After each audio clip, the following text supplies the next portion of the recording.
In the name of the Father, Son, and the Holy Spirit. Amen.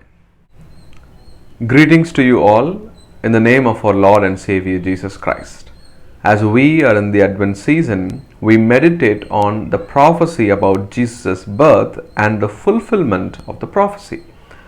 The very announcement about the birth of Jesus brought joy into the hearts of many people, which we can see in Luke chapter 1 verse 39 to 45, where Mary and Elizabeth were filled with joy.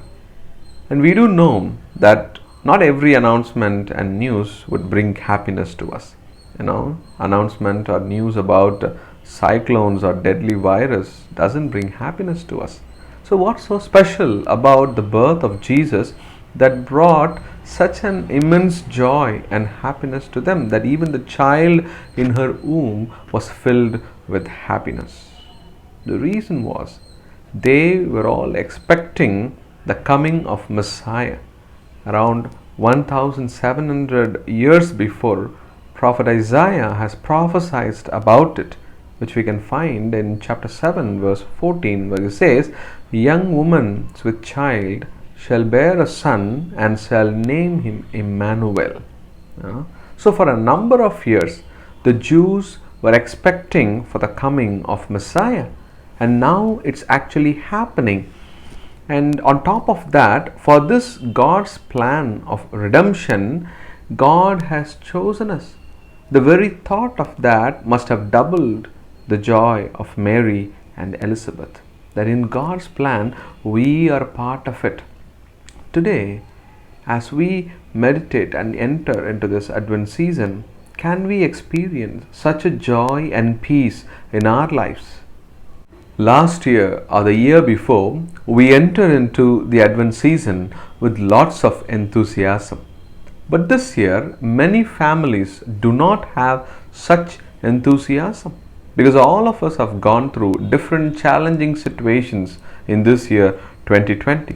Some have lost their loved ones, some of us have health issues, and many have faced with financial constraints. In such a situation, can this Advent season be a meaningful and joyful one?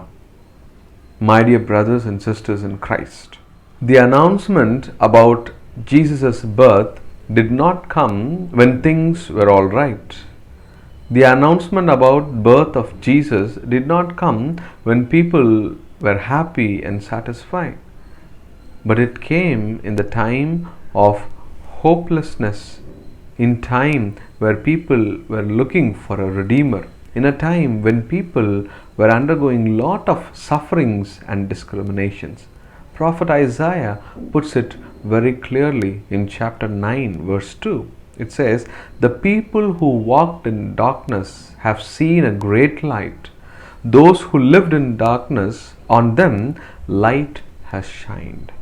So the announcement about birth of Jesus came like a light in the darkness. Even when Jeremiah prophesied about Jesus' birth, in fact he was in prison.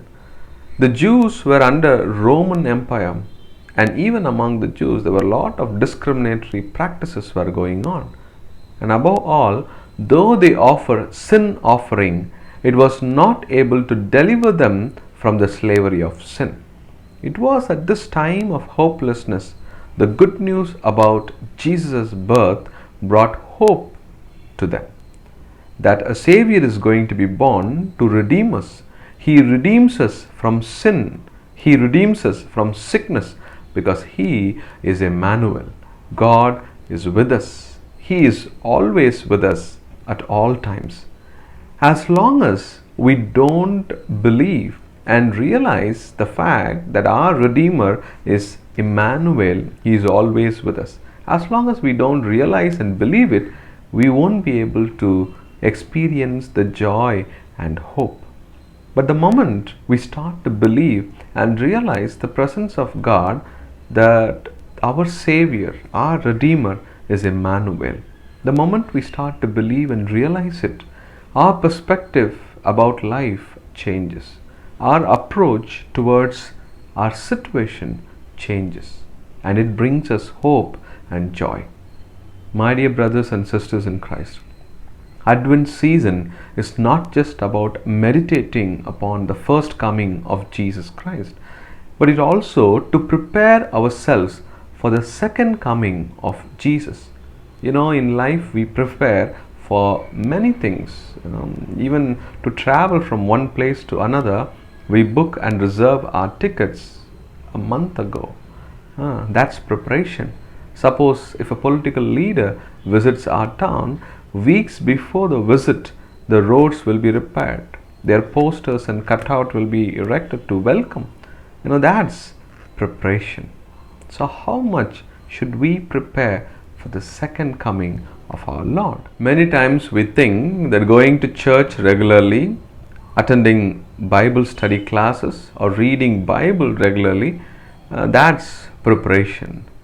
But that's just a warm up, because the teachings that we receive from the church, the teachings that we get from the Bible, when we start to apply it in our life, that is where the real preparation begins.